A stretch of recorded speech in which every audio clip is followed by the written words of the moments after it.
Hi friends, welcome back to my channel your online teacher. So ഈ ഒരു വീഡിയോയിൽ നമ്മൾ ചെയ്യാൻ വേണ്ടിയിട്ട് പോകുന്നത് A+ ലെവലിലുള്ള 5 ചോദ്യങ്ങളാണ്.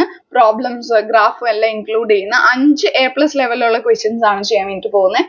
ആ 5 ക്വസ്റ്റ്യൻ അവസാനം വരെ നിങ്ങൾ കാണാം. അതേപോലെ തന്നെ നിങ്ങൾക്ക് ഉപകാരപ്പെടുന്ന ഒരുപാട് എക്സാമിന് വരുന്ന ഒരുപാട് ക്വസ്റ്റ്യൻസും ആൻസേഴ്സും എല്ലാം നമ്മൾ വീഡിയോ ചെയ്തിട്ടുണ്ടായിരുന്നു. അതിന്റെ എല്ലാം ലിങ്ക് ഡിസ്ക്രിപ്ഷനിൽ കൊടുത്തിട്ടുണ്ട്. വീഡിയോസ് എല്ലാം കാണാൻ വേണ്ടിയിട്ട് നോക്കാം കേട്ടോ. സോ A+ ക്വസ്റ്റ്യനിൽ ആദ്യത്തെ ക്വസ്റ്റ്യൻ നമുക്ക് നോക്കാം. Calculate net national product at market price. അതായത് NNP MP യും കാണണം, NNP FC യും കാണും.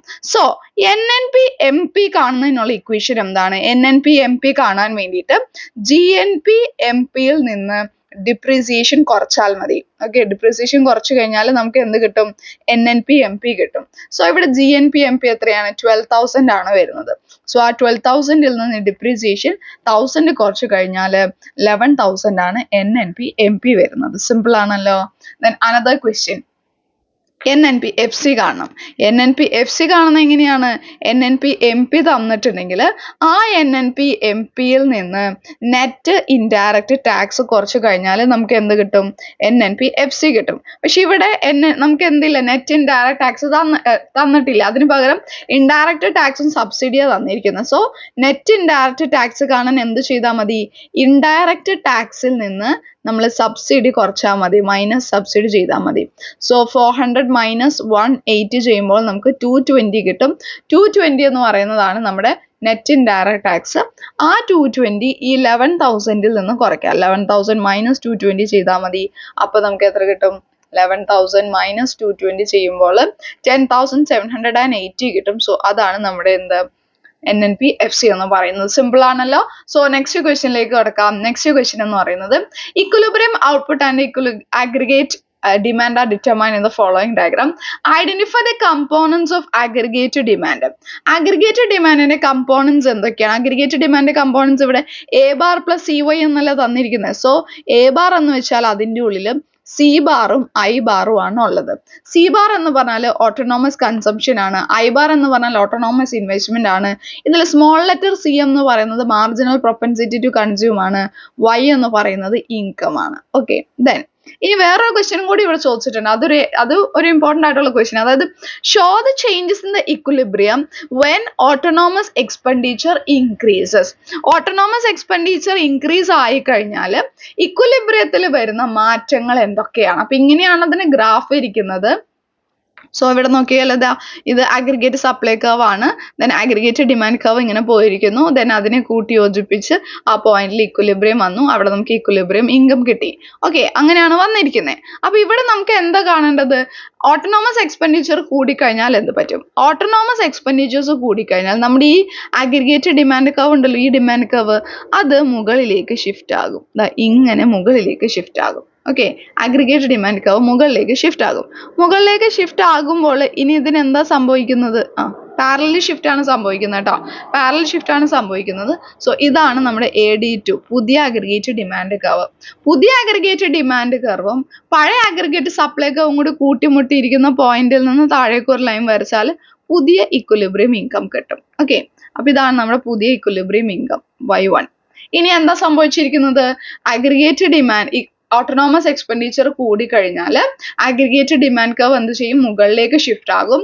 അപ്പോൾ എന്ത് പറ്റും? Equilibrium income increases. അതാണ് നമ്മൾ അവിടെ എഴുതേണ്ടത്. ദെൻ മൂന്നാമത്തെ ചോദ്യം മാച്ച് ദ ഫോളോയിങ് ആണ്. GDP FC. GDP FC കാണാൻ എന്ത് ചെയ്താൽ മതി? GDP FC കാണാൻ GDP MP യിൽ നിന്ന് നെറ്റ് ഇൻഡയറക്റ്റ് ടാക്സ് കുറച്ചാൽ മതി. ദെൻ NNP FC കാണാൻ എന്ത് ചെയ്താൽ മതി? NDP FC യുടെ കൂടെ net factor income from abroad add ചെയ്താൽ മതി. NDP MP കാണാനോ? NDP MP കാണാൻ GDP MP യിൽ നിന്ന് ഡിപ്രീസിയേഷൻ കുറച്ചാൽ മതി. NNP MP കാണാനോ? NNP MP കാണാൻ GNP MP യിൽ നിന്ന് ഡിപ്രീസിയേഷൻ കുറച്ചാൽ മതി. നാലാമത്തെ ചോദ്യം നോക്കാം. Explain the effect of the following situations when equilibrium price and equilibrium quantity. അതായത് നമ്മളോട് എഫക്ട് ചോദിച്ചിരിക്കുന്നത്, അതായത് when demand remains constant and supply increases. അത് ആദ്യത്തെ ഗ്രാഫിൽ നമുക്ക് നോക്കാം. സോ ഗ്രാഫ് വരയ്ക്കാം. ഇവിടെ ഗ്രാഫ് വരയ്ക്കാം. ദെൻ ഇതാണ് നമ്മുടെ ഡിമാൻഡ് കർവ്, ഇതാണ് നമ്മുടെ സപ്ലൈ കർവ്, ഇത് രണ്ടും കൂടി കൂട്ടിമുട്ടിയ പോയിന്റിൽ താഴേക്ക് വരച്ചാൽ ഇക്വിലിബ്രിയം ക്വാണ്ടിറ്റി കിട്ടും. അവിടെ നിന്ന് ഇങ്ങോട്ട് വരച്ചാൽ ഇക്വിലിബ്രിയം പ്രൈസ് കിട്ടും. ഓക്കെ, ഇനി നമ്മൾ ആ വരച്ചതൊക്കെ നമ്മൾ അതിലേക്ക് ഒന്ന് അടയാളപ്പെടുത്താം. ഡി എസ് എസ്, ദെൻ ഇത് ഇക്വിലിബ്രിയം, ഇത് ഇക്വിലിബ്രിയം പ്രൈസ്, ഇക്വിലിബ്രിയം ക്വാണ്ടിറ്റി. ഇനി ഇങ്ങനെ ഇരിക്കാൽ എന്ത് സംഭവിച്ചു എന്ന് പറയുന്നത്, when demand remain constant and supply increases എന്നാണ് പറഞ്ഞിട്ടുള്ളത്. എങ്ങോട്ട് ഷിഫ്റ്റ് എന്ന് പറഞ്ഞിട്ടില്ല. അപ്പൊ നമ്മൾ മനസ്സിലാക്കണം, സപ്ലൈ കൂടുക എന്ന് പറഞ്ഞാൽ സപ്ലൈ കർവ് താഴേക്ക് ഷിഫ്റ്റ് ചെയ്യാന്നാണ് അർത്ഥം. അപ്പൊ സപ്ലൈ കർവ് താഴേക്ക് ഷിഫ്റ്റ് ചെയ്യാന്ന് പറഞ്ഞാൽ ഇതാ ഇങ്ങനെയാണ് സപ്ലൈ കർവിന്റെ ഷിഫ്റ്റ് വരാം. ഓക്കെ, സപ്ലൈ കർവ് താഴേക്ക് ഷിഫ്റ്റ് ചെയ്യാന്ന് പറയുമ്പോൾ ദാ ഇവിടെ ഇങ്ങനെ താഴേക്ക് ഷിഫ്റ്റ് വരും. സോ ഇനി പുതിയ സപ്ലൈ കർവ്, ഇത് പുതിയ സപ്ലൈ കർവ് ആണല്ലോ. അപ്പൊ നമുക്ക് സപ്ലൈ കർവ് എന്ന് എഴുതാം.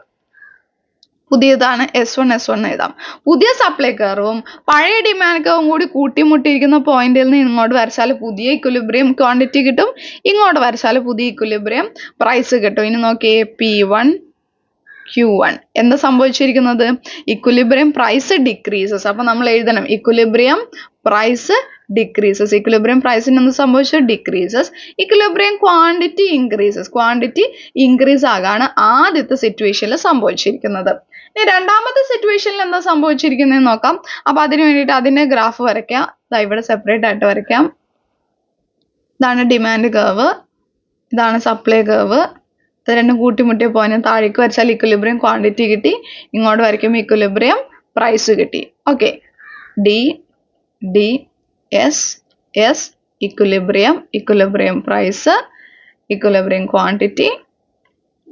ഓക്കെ, ദെൻ എന്ത് ചെയ്തു, ഇവിടെ എന്താ സംഭവിച്ചിരിക്കുന്നതെന്ന് വെച്ചാൽ supply remain constant and demand decline. സപ്ലൈക്ക് ഒന്നും സംഭവിക്കുന്നില്ല, ഡിമാൻഡ് കുറയുന്നു.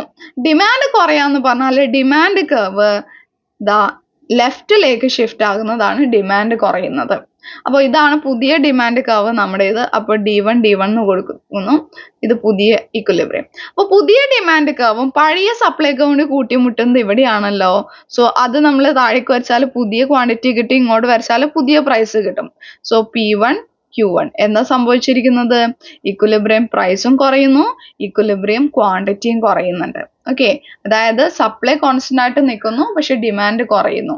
ഡിമാൻഡ് ഡിക്ലൈൻ ആകുമ്പോൾ അവിടെ എന്താ സംഭവിച്ചിരിക്കുന്നത്, പുതിയ സപ്ലൈ കർവും പഴയ ഡിമാൻഡ് കർവും കൂടി കൂട്ടിമുട്ടിയ പോയിന്റിൽ വെച്ച് നോക്കുമ്പോൾ ഇക്വിലിബ്രിയം ക്വാണ്ടിറ്റിയും കുറഞ്ഞിട്ടുണ്ട്, ഇക്വിലിബ്രിയം പ്രൈസും കുറഞ്ഞിട്ടുണ്ട്. ഓക്കെ, അപ്പൊ അത് ക്ലിയർ ആണെന്ന് വിചാരിക്കുന്നു. ഇനി അടുത്തത്, given the consumption function C equal 200 plus 0.8y, investment I equal 100, calculate equilibrium income. അപ്പൊ equilibrium income കാണാനുള്ള ഇക്വേഷൻ ഏതാ, equilibrium income is equal to C bar plus I bar divided by 1 minus C ആണ്.